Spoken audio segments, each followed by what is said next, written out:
¿ya? Entonces, en el chat es donde vamos a comunicarnos más frecuentemente. Si alguien tuviera alguna duda y es muy complejo de formular su duda, su pregunta, entonces puede eventualmente activar su micrófono. ¿De acuerdo?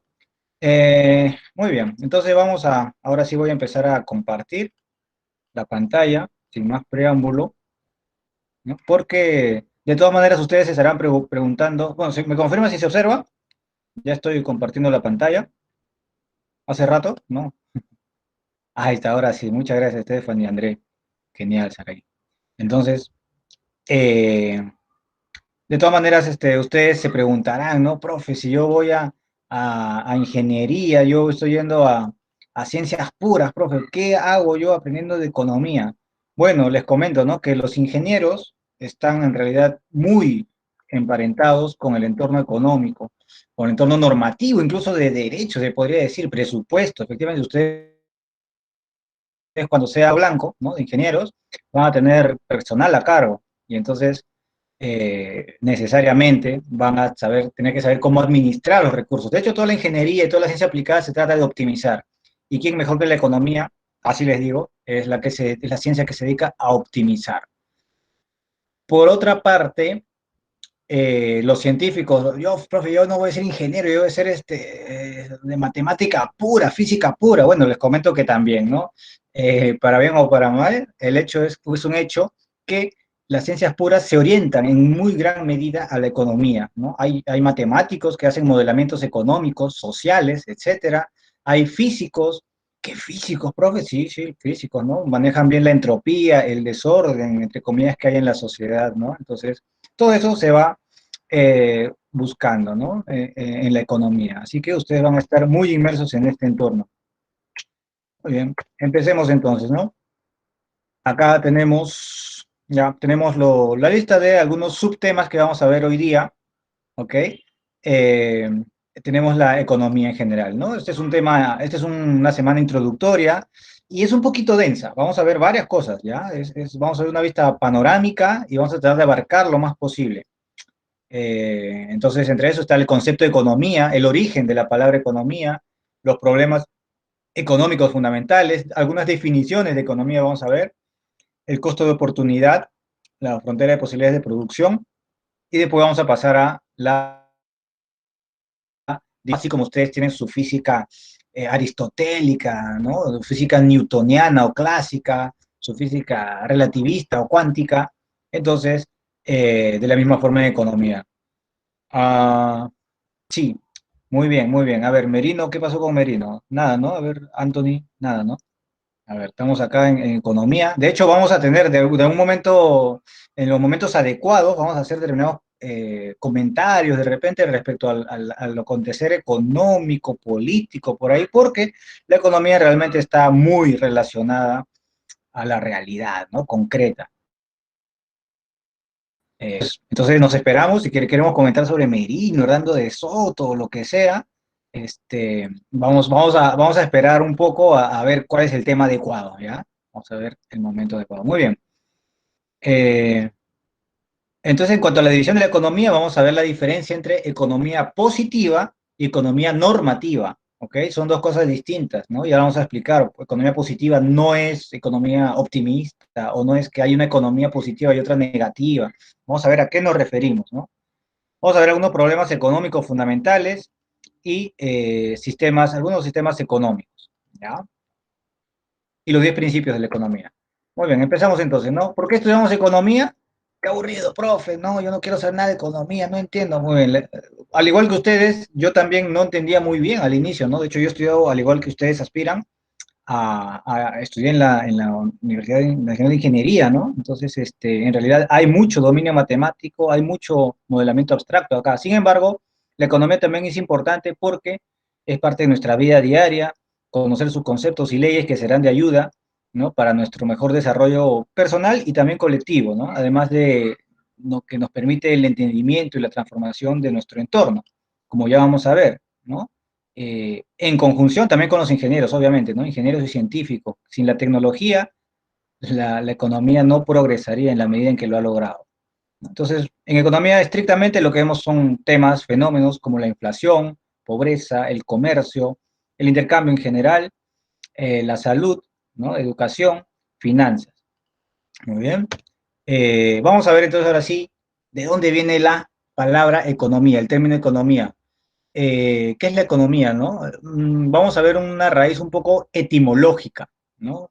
De acuerdo a los filósofos griegos, como Genofonte, siglo V y IV antes de Cristo, el término economía proviene de dos voces, ¿no? Oikos, que es casa, entorno, hogar, y nomos, o nemein, ¿no? Que es una raíz verbal, ¿no? Es administrar. Ese oikos, que se ha transformado en economía, es la misma de ecología, por ejemplo, ¿no? La ecología es el tratado del entorno, del medio ambiente. La economía es más bien un tratado o una administración, ¿no? Un tratado sobre la administración del entorno, ¿no? Los recursos que están de una manera más local. Ojo, fíjense que esto es un entorno más local, más cercano, ¿no? Aristóteles a lo que ahora estudiamos economía le llamaba crematística, ¿no? Entonces términos que han ido cambiando y conceptos, ¿no? Significados que también han ido modificándose a lo largo del tiempo, así como la química no siempre fue como fue ahora, ¿no? Había una alquimia que trataba de encontrar la piedra filosofal, el elixir de la vida, ¿no? O la iatroquímica, que ahí andaba metiéndole mercurio a veces a las personas con la intención de curarlas, ¿no? Y sin embargo, pues fallaban, ¿no? Entonces, todas las ciencias, todas las disciplinas han estado evolucionando constantemente, ¿no? Y hoy día es poco distinto, ¿no? Bastante distinto a la economía. Entonces, la economía como administración de la casa es un concepto antiguo. Actualmente precisamos a la economía como la ciencia de la elección, la forma en que tomamos decisiones, ¿ya? Sí, sí, sí, efectivamente, ¿no? La iatroquímica, ustedes ya lo saben, porque ustedes están más cercanos a ese entorno de física, química, ¿no? La iatroquímica tenía esa característica. Pero la economía actualmente, entonces, es la ciencia de la elección. Eh, Efectivamente, hay una rama de la economía que es la economía conductual, en la cual, por ejemplo, se puede modelar, ¿no? ¿Por qué algunos estudiantes están atentos de repente o hacen preguntas respecto al tema y otros de repente hacen solamente algunas bromitas, que está bien, ¿no? Para despertarnos todos, pero explica, ¿no? Se llega a explicar mediante la economía conductual por qué es que tomamos las decisiones que tomamos y por qué actuamos como actuamos, ¿no? Porque justamente la economía es una ciencia de la elección, ¿no? Que parte de sus estudios de un problema económico, ¿no? Y entonces vamos a ver un poco sobre las definiciones que tenemos de economía, ¿no? La economía, según la definición neoclásica actual, que es la que más actualmente se utiliza, ¿no es cierto? La economía, a ver, un poco acá. La economía es una ciencia que estudia la administración de los recursos escasos, ¿ya? Palabra, término clave, recursos escasos. Atentos, ¿ah? Atentos, recursos escasos. ¿Por qué? Los recursos se consideran escasos porque es un axioma, es un postulado, es una verdad fundamental en la economía neoclásica que las necesidades humanas son ilimitadas, ¿no? Entonces, profe, ¿cómo hacer recursos escasos? Hay un montón de petróleo en realidad, todavía yacimientos que todavía ni se han descubierto y que todavía tienen un montón de recursos. La energía, el sol emite una cantidad de energía insuperable, ¿no? El aire está por todas partes, la atmósfera nos está rodeando, los recursos no son escasos, profe. Bueno, la Tierra podría tener el tamaño que quieras, podrías acceder a los recursos de todo el universo y aún así los recursos van a seguir siendo escasos porque se considera que las necesidades humanas son ilimitadas y al ser infinitas, cualquier número finito de recursos va a ser poco, va a ser escaso. ¿Ok? Entonces, esto es piedra angular de la economía neoclásica. Y por eso es que, por lo tanto, los humanos estamos, como decía Jean-Paul Sartre, ¿no? Estamos condenados a elegir, condenados a tomar decisiones, ¿de acuerdo? Entonces ahí está, ahí tenemos el concepto moderno, neoclásico de economía, ¿no? La economía es la ciencia social, recuerden ustedes que tenemos ciencias formales, naturales, pero también están las ciencias sociales, ¿no? Que estudian las formas de comportamiento humano que son resultado de la relación que existe entre las necesidades ilimitadas, ¿no? Que se deben satisfacer y los recursos que, aunque escasos, se prestan a usos alternativos, ¿no? Entonces, justamente como tenemos varias alternativas, no se puede usar para todo. Entonces, hay que tomar una decisión. Y ahí está, pues, por qué en la economía se le llama la ciencia de la elección. Muy bien, analicemos este caso. Mira, tenemos a Pedrito, vamos a ponerle un nombre, ¿ya? Vamos a llamarlo Pedrito. ¿Qué cosa desearía hacer esta mañana? ¿No? Jugar un partido de fútbol, es una opción, ¿no? Trabajar una jornada laboral, es otra alternativa. Dormir hasta el mediodía, ok, también es otra alternativa. Estudiar su curso favorito, que es economía, estudiar inglés o computación, o hacer alguna otra actividad de recreación de repente, pero que es improductiva. Entonces, ¿cuál de todas estas alternativas elegirá Pedrito? Bueno, asumiendo, claro, ¿no? En realidad puede elegir cualquiera. Algunos de ustedes probablemente elegirán dormir hasta el mediodía, estudiar inglés, ¿no? De acuerdo a sus preferencias. Sin embargo, hay un criterio racional, ¿no? Hay un criterio óptimo que la economía nos presta, nos ofrece este criterio para tomar una decisión. ¿Y cuál es? Justamente el del costo de oportunidad. Ahí lo tienen, mira, el costo de oportunidad. ¿No? Al momento de decidir, es decir, al momento que estamos enfrentados a una disyuntiva y tenemos que rechazar muchas alternativas para quedarnos con una, estamos dejando de hacer otras, ¿no? Entonces se incurre en un sacrificio. ¿Y cuál es el costo de oportunidad? El que está dado por la mejor alternativa sacrificada, ¿ya? Entonces, eh, económicamente podemos plantearlo así. Tenemos un empresario, ¿no? Tenemos un empresario que tiene un determinado capital, ¿ya? De 1.000 soles, digamos, ¿no? Pero tiene diversas posibilidades para invertir. Un proyecto A le rentabiliza, le devuelve, digamos, 1.200 soles. Otro proyecto B le devuelve 1.500. Y un proyecto C, 2.000, ¿no? Entonces, a ver, miren, vamos a aprovechar que tenemos estos recursos, ¿no es cierto? Rapidito nomás, vamos a hacer un Excel para graficar esta situación. ¿Eh? Hemos dicho que tiene un proyecto A, un proyecto B y un proyecto C. Muy bien. Vamos a ver cuál es el rédito, ¿no? La rentabilidad que tienen cada uno. Dijimos 1.200, el otro con 1.500 y el último con 2.000. Entonces, obviamente, ustedes, a ver, en el chat los leo, ¿cuál de las tres alternativas creen que elegirá este empresario? Claro, ¿no? Profe, facilito, pues, el que tiene mayor rentabilidad, C, ¿no es cierto? Obviamente, obviamente, muy bien, ahí está, eso es. Siempre la respuesta es la C, ¿no? Entra en tu corazón la respuesta, muy bien. Entonces, mediante el costo de oportunidad podemos llegar a la misma conclusión, ¿no? Entonces, vamos a ver que efectivamente se cumple esto, porque todo empresario, toda persona, bueno, racional, se supone, ¿qué cosa va a hacer con los costos? ¿Los va a maximizar o minimizar? Lo leo. Minimizar costos. Ahí está, perfecto, ¿no? Entonces, justamente ahí entra el costo de oportunidad. ¿Cuál es el costo de oportunidad de la alternativa A? Recuerden, hemos definido como la mejor alternativa sacrificada. Ese es el que determina el costo de oportunidad. Entonces, si hemos elegido A, mi costo de oportunidad será aquello que, ¿cuál es mi mejor alternativa? Entre B y C, mi mejor alternativa es C. Por lo tanto, mi costo de oportunidad será 2.000. ¿Se está entendiendo? Ojo, a veces viene este tipo de problemas, ¿ah? Costo de oportunidad de B, ¿no? Atentos, a ver, ¿cuál será el costo de oportunidad de B? A ver, los leo. Hemos dicho que es, ahí está, 2.000 también, ¿no es cierto? ¿Por qué? Porque es la mejor de las alternativas que se están dejando de lado. Perfecto. Entonces, ponemos también 2.000. ¿Y cuál es el costo de oportunidad de C? 1.500, ¿no es cierto? La mejor alternativa que se está dejando de lado, efectivamente. Y entonces, miren, maximizar las ganancias viene a ser exactamente lo mismo que minimizar el costo, ¿no? Entonces, para eso nos sirve el costo de oportunidad. Profe, pero era tan facilito, ¿por qué necesitamos recurrir al costo de oportunidad si acá lo vi al toque? Porque no siempre es tan evidente, ¿no? Por ejemplo, en el caso de Pedrito, ¿cómo sabemos cuánto le reditúa a cada uno? Simplemente lo que hacemos es inferir el costo de oportunidad. ¿Ok? Entonces, en este caso, el costo de oportunidad de estudiar economía, que es la mejor opción, ¿no es cierto? Sería trabajar una jornada, por ejemplo, porque le reditúa, es la mejor alternativa entre las que sacrificó. Entonces, el costo de oportunidad es la mejor alternativa dejada de lado o aquella que se sacrifica al tomar una decisión o elección. Muy bien. Además, entonces, esto se puede ver en términos macro, en términos más grandes de toda la sociedad.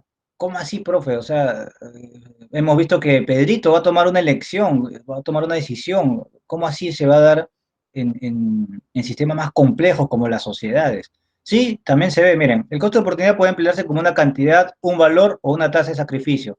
Aquí lo veremos ampliado a nivel de un país y su economía, ¿no? Y acá tenemos entonces la frontera de posibilidades de producción, ¿ya?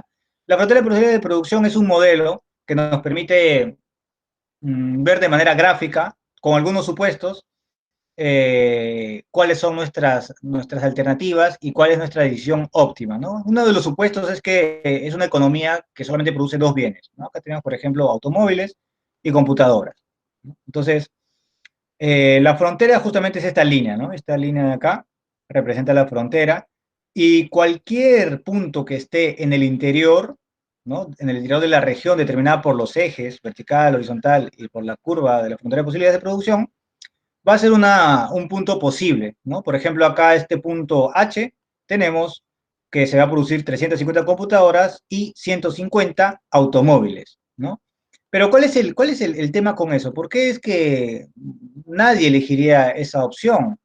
Porque se puede aumentar con los recursos disponibles y la tecnología dada, se puede incrementar la producción tanto de computadoras como de automóviles, ¿no? Entonces, ¿por qué no hacerlo? Por eso es que decimos que H es ineficiente y lo que está representando es que hay desempleo, personas sin trabajar, o bien máquinas que no están siendo utilizadas, o ambas cosas, ¿no? Entonces, eso es un punto simplemente ineficiente. Es posible, pero es ineficiente. ¿Cuáles son los puntos eficientes entonces? Aquellos que se encuentran exactamente en la frontera, como A, B y C, ¿no? Y hay diferencias cuantitativas y cualitativas entre ellos, ¿no? El punto A, por ejemplo, representa la producción de 300 automóviles y ninguna computadora, ¿no? Es como si una decisión dicotómica, o computadoras o automóviles, y han elegido automóviles. El punto C es el otro extremo, ¿no? O computadoras o automóviles. Eligen computadoras. 800 computadoras con ningún automóvil. Pero generalmente las decisiones suelen tener matices, ¿no? Entonces, este es un ejemplo, ¿no? Y B, por lo tanto, representa un punto intermedio, ¿no? Producimos 500 computadoras y 250 automóviles. Y nos ubicamos entonces en el punto B, que es un punto eficiente. Al igual que A y al igual que C, también son eficientes. Pero en el punto B tenemos la oportunidad de producir ambos bienes y no solamente uno. Y acá tenemos un punto G, ¿no es cierto? Este punto G, ¿qué cosa representa? Es un punto inalcanzable, ¿no? Es un punto imposible. Ojo que acá estamos considerando una tecnología dada, ¿ok? Claro, todavía, ¿no? Porque estamos considerando una tecnología dada. Por lo tanto, es natural que pensemos que en algún momento, por eso decimos todavía, ¿no? Porque en algún momento eventualmente podremos alcanzarlo con los recursos y la tecnología necesaria. Pero fíjense que estas tecnologías, no solamente, esta frontera, perdón, de posibilidad de producción, no solamente se incrementa, no solamente se expande, con el tiempo también puede contraerse. Viene una guerra, viene una plaga. ¿Qué cosa viene ahora último, el 2020? ¿Cómo?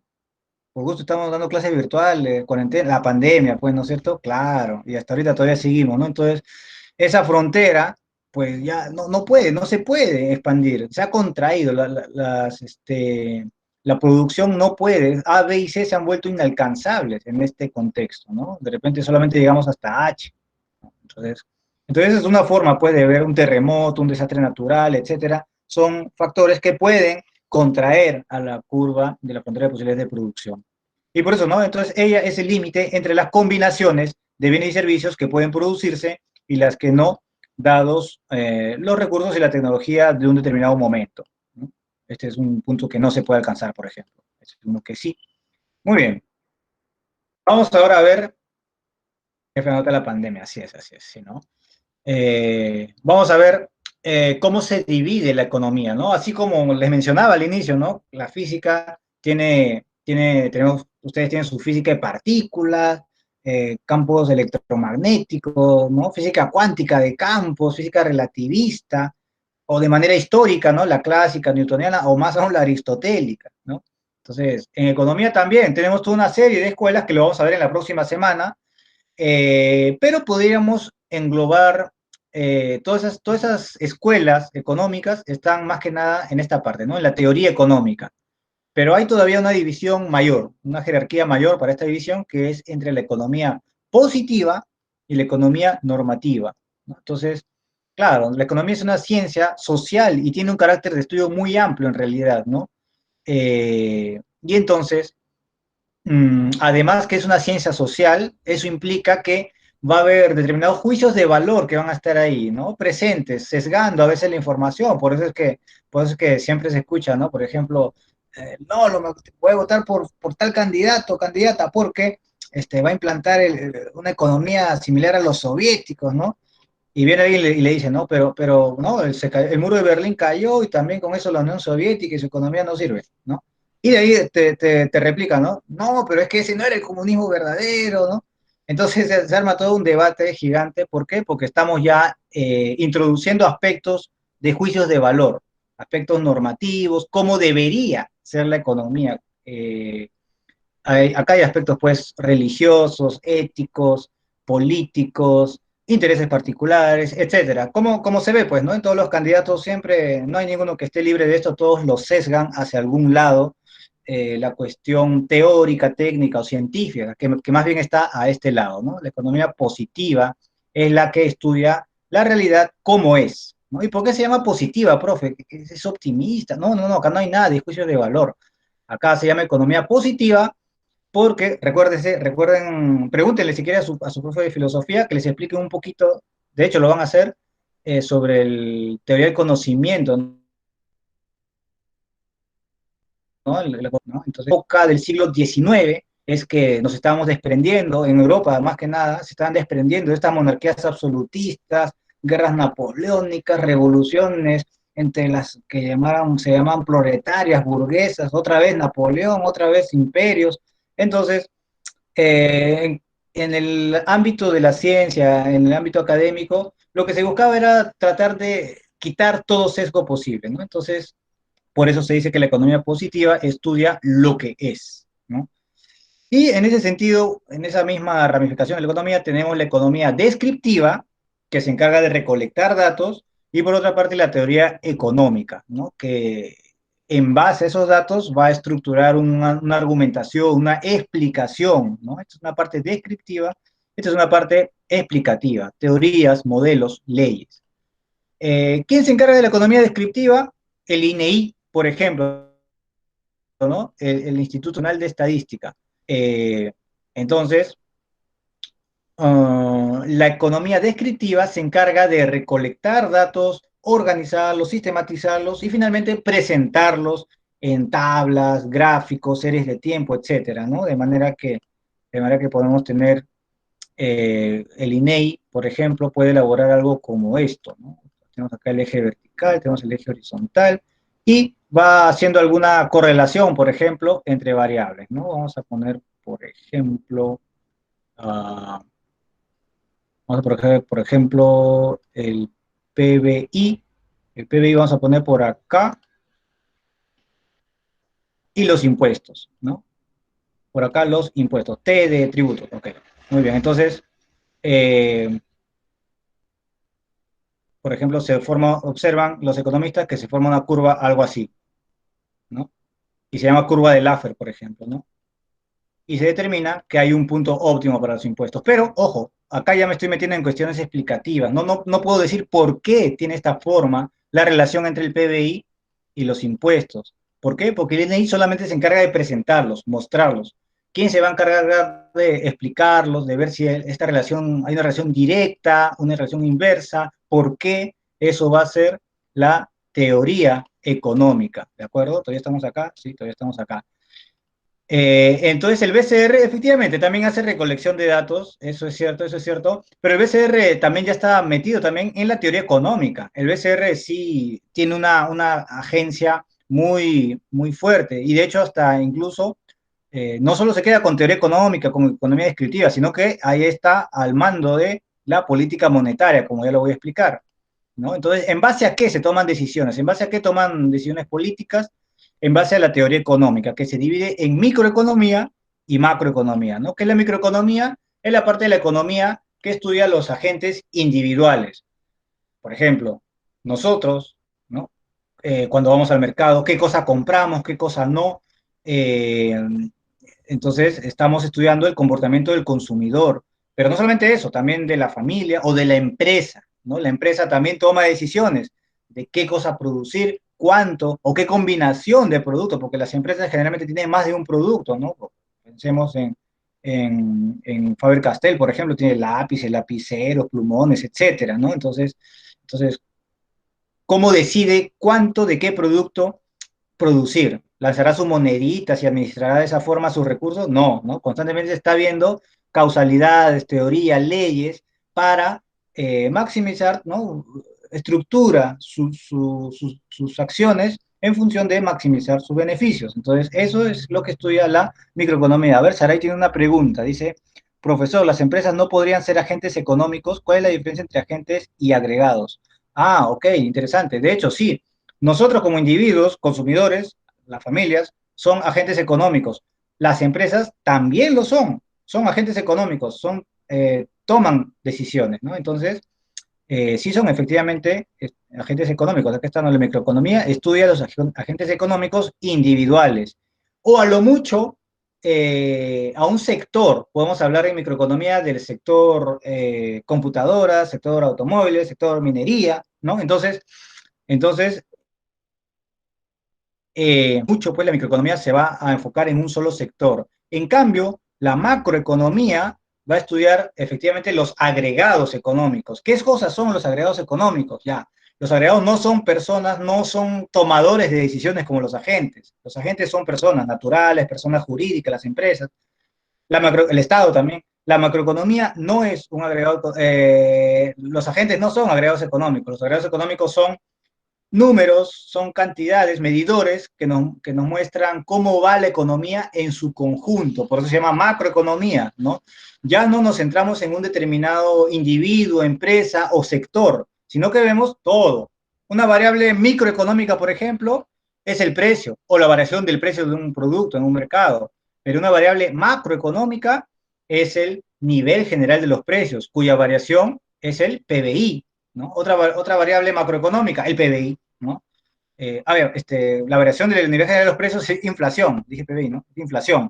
Estaba pensando en el PBI. El PBI también, ¿no? Es otra variable macroeconómica. ¿Por cómo nos damos cuenta que son variables macroeconómicas? Porque resultan de tomar datos de distintos mercados. PBI, por ejemplo, es la suma de la producción de papas, camotes, yucas, audífonos, computadoras, automóviles, servicios, horas de enseñanza, colegios, universidades, CPUNI, etcétera. Todo eso, todos los bienes y servicios que existen se suman y por eso se llaman agregados económicos, ¿no? Es una agregación, una suma de todo.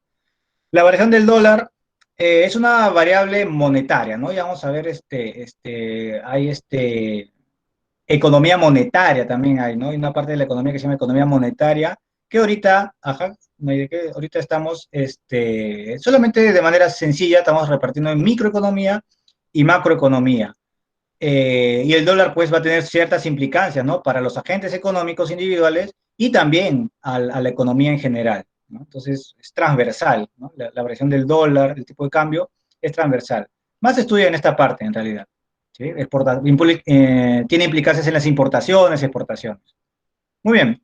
Por su parte, la economía normativa, ¿no? Que es equivalente a la política económica, ¿ya? La economía normativa se refleja en una determinada política económica, que no es lo mismo que economía política, ¿ya? A ver, atentos, fíjense, esto es bien frecuente que venga, ¿ya? Eh, Política económica es la política, es la forma en que se lleva la economía normativa, cómo debería ser, según los gobernantes, cómo debería llevarse las riendas de la economía.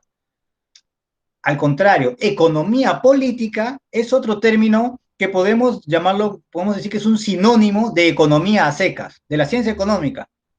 ¿Y por qué llamarlo economía política? ¿Por qué economía secas, profe? No entiendo. Bueno, es así como la química antes se llamaba alquimia o iatroquímica, igualmente la economía a secas actualmente, que lleva ese nombre a partir de los neoclásicos, antes se llamaba economía política. Marx, por ejemplo, no habla en ningún momento de economía a secas, no tiene sentido para ellos.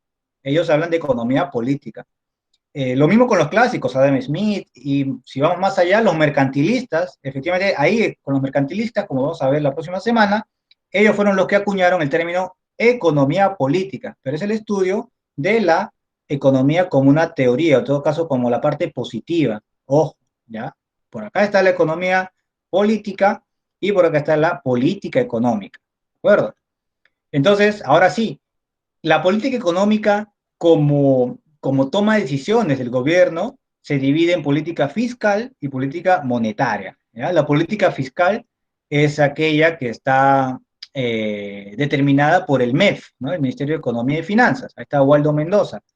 Esta política fiscal puede ser expansiva o contractiva. ¿Qué quiere decir eso? Expansiva va a ser cuando tiene la pretensión de incrementar el PBI, ¿no? O de disminuir una reducción del PBI, que es lo que ahorita se trata, ¿no? De reactivar la economía, ¿qué quiere decir? Aumentar el PBI, vamos a ver, ¿no? En el peor de los casos, en todo caso, vamos a disminuir, minimizar la reducción del PBI, ¿no? Entonces, eso es la política fiscal expansiva. Y la contractiva, por el contrario, es tratar de que, ahí sí no es que decrezca el PBI, pero sí es tratar de frenar al PBI, porque un crecimiento acelerado, vertiginoso, no es saludable, ¿no? La palabra clave no es crecimiento en realidad, ¿no? Un mito esto del crecimiento. Lo que se busca en realidad es una estabilidad, un crecimiento estable, permanente si es posible, ¿no? Pero no un crecimiento así a secas, o cuanto más crecemos mejor, 10%, 20%, no se puede, pues, ¿no? Sería en realidad muy poco estable esa situación. Entonces, profe, ¿por qué va a tratar de contraer? ¿Por qué no puede crecer tanto la economía? Eso ya lo vamos a ver en la parte de que veamos los temas de macroeconomía, ¿no? Los agregados económicos, justamente. Y por otra parte, ¿y cómo hace el MEF? ¿Hace magia o solamente anunciando, ¿no? Miren, en los medios de comunicación, miren, el Perú va a crecer 15% este año, ya todos se animan. Algo, ¿no? Algo tiene de cierto eso. Los ministros generalmente tienen que mostrarse optimista porque de esa forma genera confianza y los inversionistas pueden invertir, ¿no? Pero principalmente lo concreto, ¿no? Que maneja el MEF es respecto a los impuestos y al gasto público, ¿no? De manera que si el Estado cobra mucho, cobra impuestos, cobra, ¿qué es lo que pasa? A ver, los leo. Si el Estado cobra mucho impuesto, ¿está estimulando a la economía es una política expansiva o contractiva? Si es que cobra impuesto, una política, ah, ya. Suele pasar que cuando uno responde algo, los demás también. Ahí está. Oscar Romero fue el que hizo el quiebre, ¿no? Sí, efectivamente es una política contractiva, sí, porque desincentiva, fíjense, ustedes probablemente en algún momento tengan una empresa, ¿no? Ahorita de repente no la tienen, pero imagínense, ¿qué pasa si el Estado cobra una tasa del impuesto a la renta, un impuesto a la renta muy alto? El dueño de la empresa va a pagar sus salarios, sus trabajadores, va a pagar un alto impuesto, va a quedarle una ganancia chiquitita. Y entonces arriesgó su capital, trabajó un montón de horas para mantener su empresa, ¿no? Más o menos estable, y al final no ve sus ganancias. Entonces eso desestimula, pues desincentiva la inversión. Entonces una política contractiva. Rebajar los impuestos, en cambio, expansiva, ¿ok? Liberalización de la economía, cero impuestos. Bueno, eso también tiene sus. Yo no estoy particularmente defendiendo eso, ¿no? Esos dos extremos, realmente los dos tienen sus desventajas, ¿ok? Pero sirven de ejemplo para ver lo que es una política expansiva y contractiva.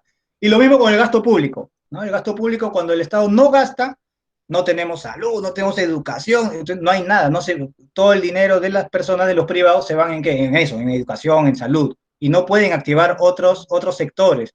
En cambio, cuando el Estado gasta, eleva el gasto público, te da tu educación gratuita, tu salud gratuita, tu vacuna, todo, ¿no es cierto? Entonces las personas, los individuos, las empresas también van a poder invertir o comprar en otros sectores y la economía se dinamiza. Política expansiva. ¿Ok? Por ahí había una pregunta de Yulisa, no me he olvidado, profe. Entonces es mejor un crecimiento estable a un crecimiento constante. Sí, un crecimiento del 10% anual, de 15% anual, que es algo increíble, sería algo utópico prácticamente, parecería incluso saludable. ¿Qué saludable esta economía? No. Eso en realidad históricamente se ha visto y de hecho suele ser debido a burbujas financieras, ¿no? Que más temprano que tarde terminan colapsando y por lo tanto llevando al país en una crisis. Entonces todo lo que creció se cae nuevamente y empiezan de cero o de negativo, ¿no? Caen más de lo que estaban. Eh, Entonces, por eso es que, la palabra clave en realidad es estabilidad, ¿de acuerdo? Muy bien, gracias por la pregunta, gracias por su participación. Venezuela, muy bien, sí, pues sí, sí, hay un debate gigantesco, ¿no? En la participación del Estado, etcétera, pero no necesariamente eso se tiene que asociar con Venezuela, ¿verdad? Porque ya Venezuela no es una participación en el ámbito económico, si bien es una participación del Estado militar, ya es un Estado militarizado, pues, ¿no? En que el gobierno está haciendo realmente las cosas de la manera menos técnica posible, es pura política que se podría decir que es capricho, ¿no? Entonces, bueno, sí, pero se puede abrir justificaciones para un lado o para otro, ¿no? Siempre que no haya extremos o caprichos. Muy bien, muy bien. Sí, sí, efectivamente, efectivamente. Muy bien. Política monetaria es la otra parte de la política económica, ¿no? La política monetaria es lo que está a cargo del BCR, ¿no? Y ahí está Julio Velarde, ¿no? En la mira de Verónica Mendoza. Y lo que hace el BCR entonces es controlar la masa monetaria. Y de esa forma también, cuanto más dinero hay en la economía, se dinamiza, hay más intercambio, ¿ok? Y cuando se corta este flujo monetario, también la economía se detiene un poco, ¿no? Profe, entonces que imprima billetes, pues, profe, el BCR, así, que reparta con helicóptero, que reparta a todo el mundo para que la economía se dinamice. No, pues también eso es otro extremo, claro, ¿no? Alan García, ya sabemos todos, ¿no? Que es lo que ocurrió en el primer gobierno, ¿no? En el 1985 al 90. Entonces, esa es otra forma de ver, pues, que las políticas deben ser no extremas, sino en su punto óptimo, ¿no? Muy bien, muy bien. Teníamos, creo, ¿no? La mejor economía en Latinoamérica. Bueno, en cuanto a espalda fiscal, ¿no? Lo que están llamando espalda fiscal. Vamos a ver esta pregunta, miren. Dado los siguientes enunciados, señale a aquellos que guarden relación con la política fiscal expansiva y marque la respuesta correcta. Eh, sí, no, sí, ya lo respondí, ¿no? A ver, sí, teníamos una economía bastante estable en cuanto a presupuesto del gobierno, ¿no? Etcétera. Sí, teníamos hasta que vino la pandemia. Eh, Correa también lo hizo, ok, en alguna medida, sí, la economía se ha dolarizado en Ecuador. Muy bien. ¿Y la política fiscal de qué se encarga? De nivelar estas expansiones y contracciones. Claro, claro, efectivamente, ¿no? La economía, la política fiscal y la monetaria, ambas tratan de generar un crecimiento estable, un crecimiento moderado, razonable, racional. Muy bien, ya marcaron acá todos, la mayoría ya están con las apuestas. A ver, siempre, como mencionaba, hay uno que dice A y los demás también dicen A. Vamos a ver si es cierto. O vamos a ver si alguien cambia la apuesta, ¿no? A ver, vamos a ver. Vamos a ver, de los siguientes enunciados señala aquellos que guarden relación con la política fiscal expansiva y marque la respuesta correcta. Una reducción de la tasa de encaje legal. Ya, esa es una política expansiva, efectivamente, es una política expansiva, porque cuando reduces la tasa de encaje legal, le permites al banco prestar más dinero, no prestar a otros agentes económicos. La tasa de encaje legal es justamente eso, ¿no? Un porcentaje, una fracción que el banco está obligado a guardar, ¿no? Entonces, si hubiera cero de encaje legal, entonces el banco, ¿qué es lo que hace? Vuelve a prestar todo el dinero. Hay más dinero en la economía, más dinero fluyendo, etcétera, etcétera, ¿no? Entonces, la economía se dinamiza. Es una política expansiva. Profe, ¿entonces que hagan eso? No, es que de ahí viene Bill Gates o de ahí viene alguien con mucho dinero quiere hacer un retiro de algunos milloncitos, el banco dice, no tiene, lo he represtado, mañana te lo doy o de acá a un mes. Entonces, no solo quiebra el banco, sino quiebra toda la economía, ¿no? Entonces por eso es que hay que ver cuál es el punto óptimo del encaje legal, ¿no? Y una reducción sería efectivamente una política expansiva. Número dos, un aumento de la tasa de impuesto a la renta, contractiva, ¿no? Ya lo hemos dicho. El empresario no va a tener casi nada de ganancia, por lo tanto va a quedar desincentivado a la inversión. Es contractiva en realidad esta segunda. La tercera, incremento en el presupuesto para el bono familiar, gasto público. Gasto público, el Estado te da para tu salud, para tu educación, o bono, ¿no? Por la pandemia, por la cuarentena. Es una forma de reactivar la economía, activar la demanda, ¿no? Agregada. Entonces, efectivamente es una política expansiva y es fiscal, ojo, es fiscal, ¿ya? Eh, Flotación sucia, ya, flotación sucia en el mercado de divisas. No, no, no, esto no es una política, es un régimen del tipo de cambio, no tiene nada que ver. Acá fíjense, ya se fue rosado, pero ya se lo va a perder la respuesta, ¿no? Miren acá. Efectivamente, la reducción de la tasa de encaje legal es expansiva, como muchos lo han mencionado, pero es una política monetaria. La tasa de encaje legal está a cargo del BCR, no del MEF. Esta tasa de encaje legal es parte monetaria, miren, regresamos acá. Acá estamos en el encaje legal. Y en cambio, la política fiscal está a cargo del MEF. El MEF no fija la tasa de encaje legal, ¿ya? Entonces, esta efectivamente es una política expansiva, pero no es fiscal, es monetaria. Entonces nos quedamos con, a ver, ya la dije, ya, claro, perdimos, ¿no? Ahí está, pues, ¿no? Hay que razonarlo bien, ¿no? En el tiempo adecuado, razonar bien la pregunta, ver todos los detallitos, así como en matemática, ¿no? Uy, decía que no podía ser cero, y marcaste la posibilidad de que era cero. Entonces, acá también en economía va a haber estos truquitos, así que yo les recomiendo estar bien atentos a las preguntas que hacemos acá. Eh, Nadie dijo nada de quién le pagó, a ver, profe, ¿y cómo sé que el MEF o el BCR se encarga? Sí, efectivamente, yo les mencionaba, ¿no? Por eso, atentos, atentos y apunten todo lo que puedan, apunten todo lo que puedan. El MEF, ¿no? Controla la política fiscal mediante impuestos, impuesto a la renta, impuesto general a las ventas, el IGB, el ISC, esos impuestos, y el gasto público, ¿no? Esas son las medidas de política fiscal. Gasto público, bono, educación, presupuesto para la salud, presupuesto para la educación, becas, ¿no es cierto? Todo eso es política fiscal y está a cargo del MEF. En cambio, la política monetaria está a cargo del BCR. ¿Y qué cosa maneja el BCR? Tasa de encaje legal, tasa de interés de referencia, ¿ok? Principalmente esas variables, ¿ya?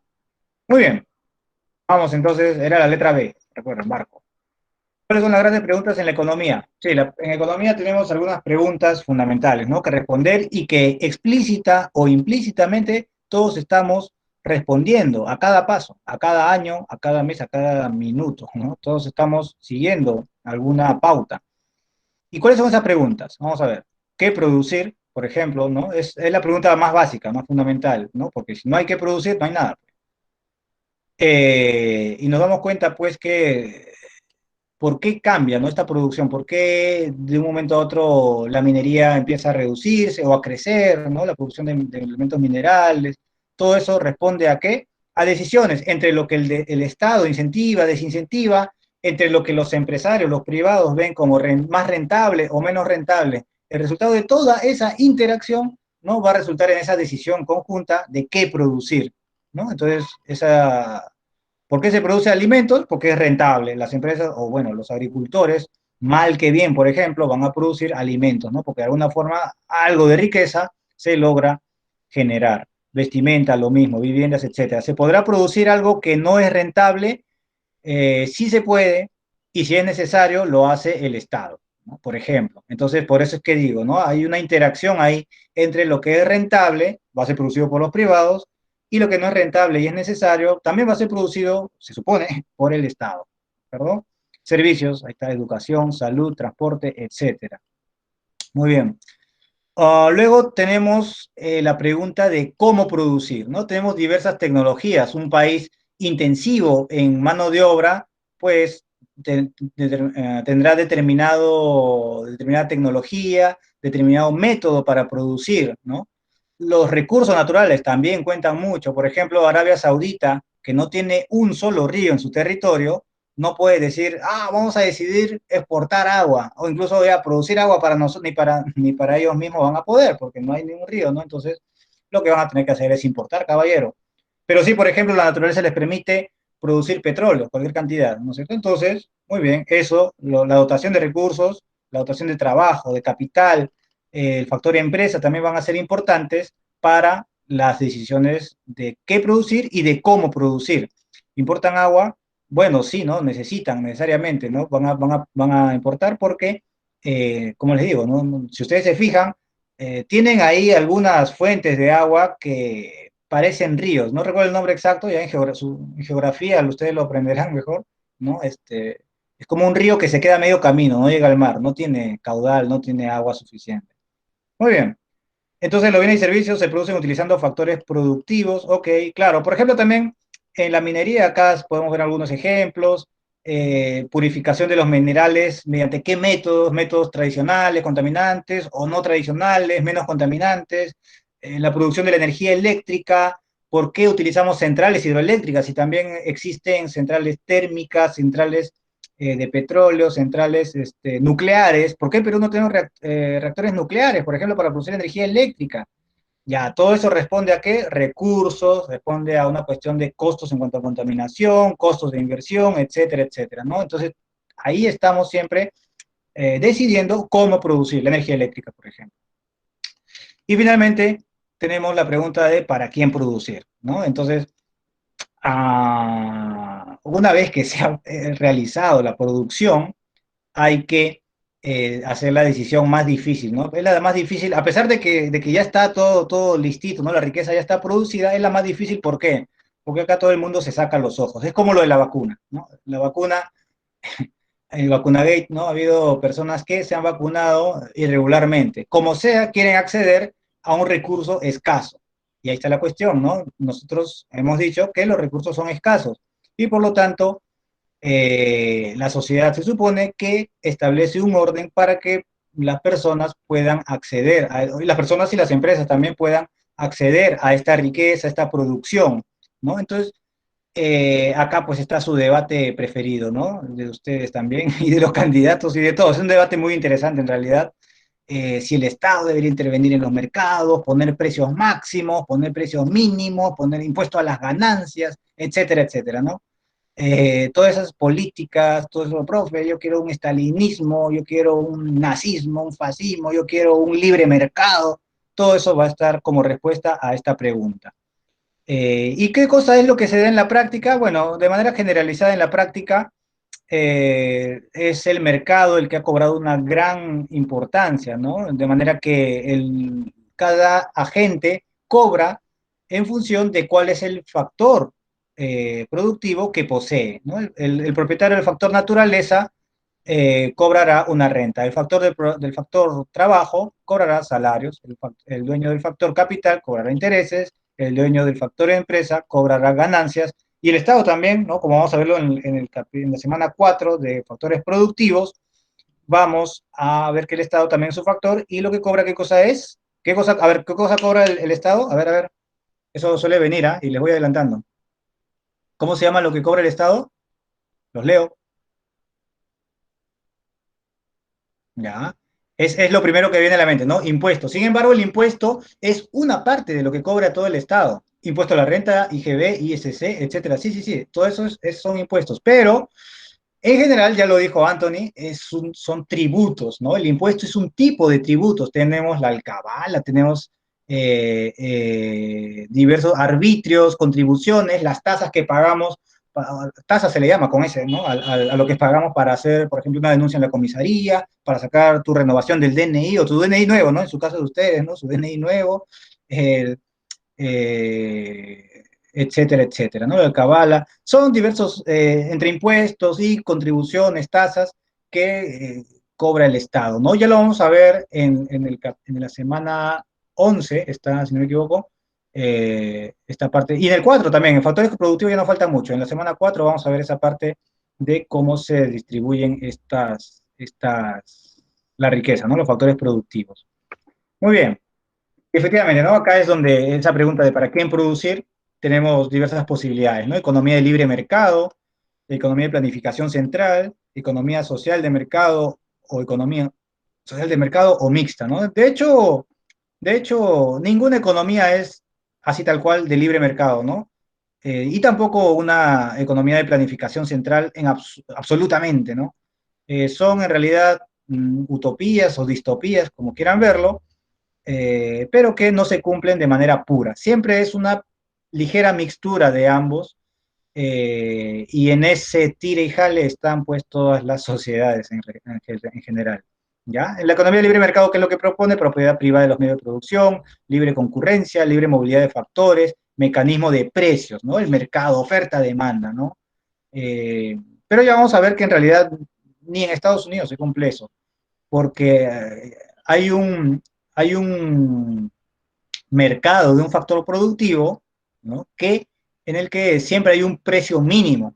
Y eso no hace a ninguna economía sovietista, comunista, no, no, no, simplemente es algo que las economías lo hacen porque son mixtas, ¿no? Son mixtas sociales de mercado en gran medida, en alguna medida. Por otra parte, el otro extremo, el otro polo es la economía de planificación central, ¿no? Propiedad individual y colectiva, planificación central de la economía, principio de adaptación y desarrollo proporcional. Ok, ok, ok, muy bien. Son características, ¿no? Ambos las hemos puesto con una connotación positiva para ambos, pero sabemos que eh, ambas también presentan deficiencias, defectos, como cualquier elección que se haría. Y por eso es que lo que se elige generalmente es una economía social de mercado o economía mixta, o al menos la Constitución lo dice, ¿no?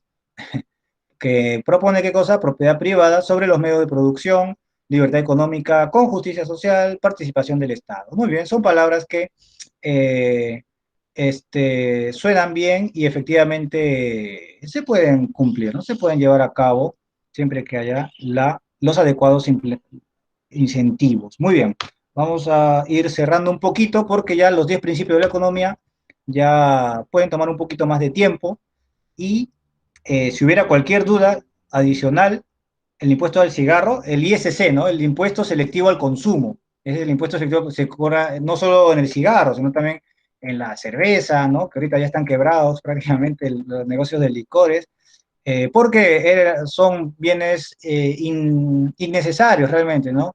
O también en bienes de lujo o bienes con alto precio, del auto, los automóviles, por ejemplo, también se cobra ahí el impuesto selectivo al consumo.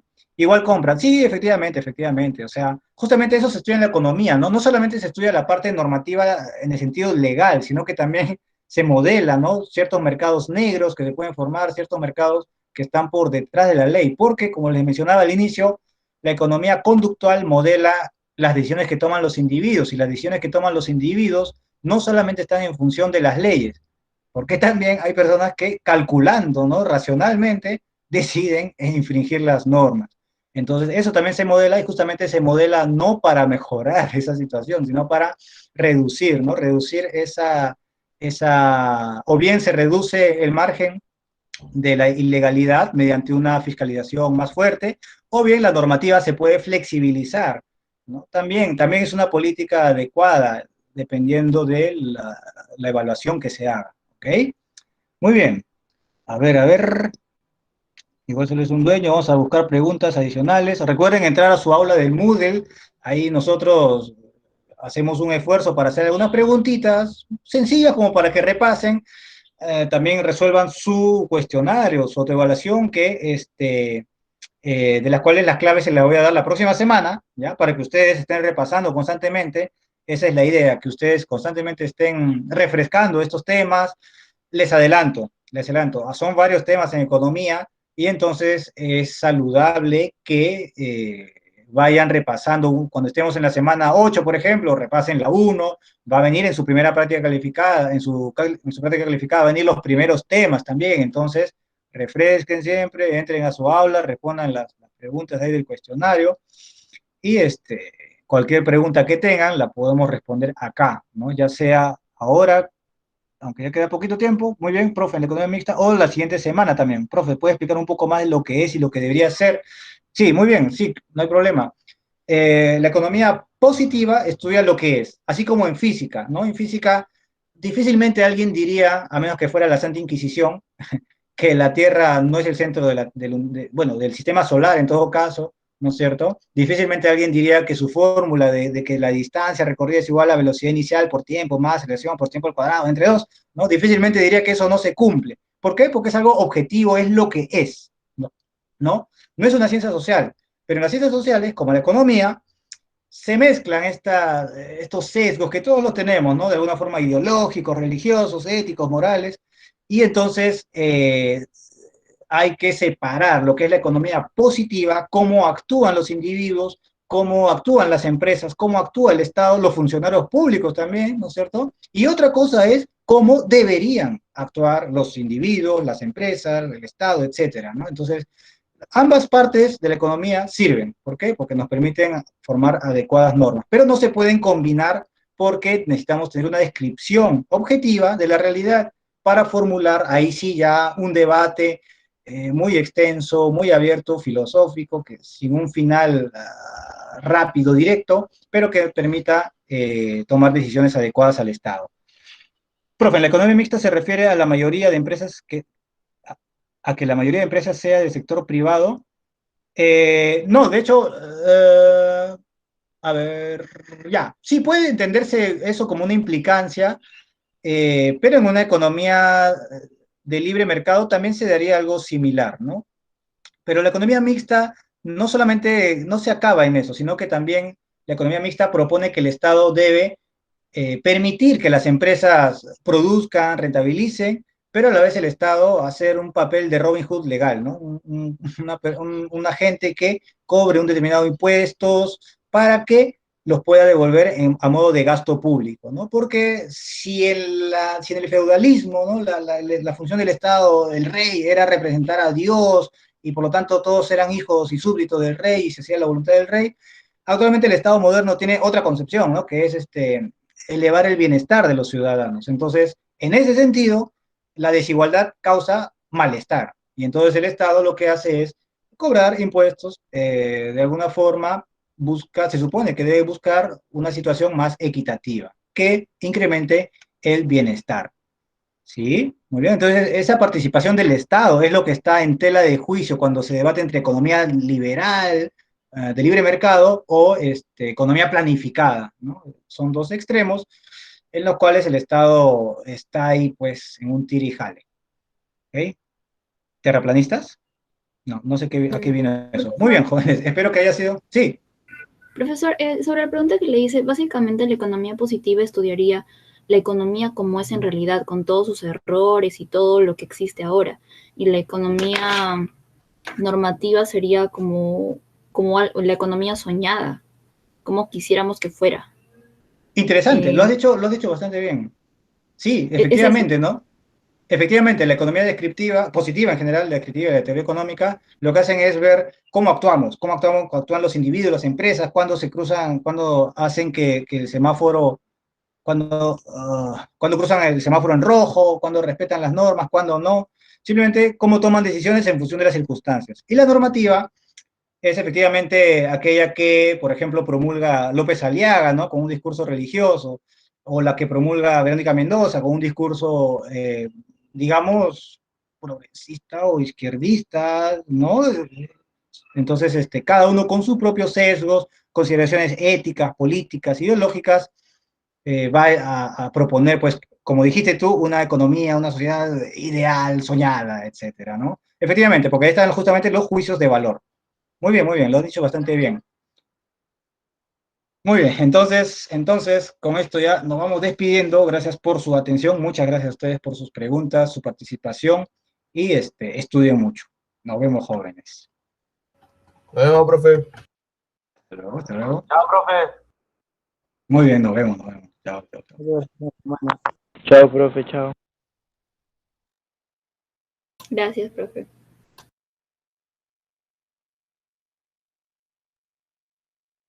Chao, profe, cuídese.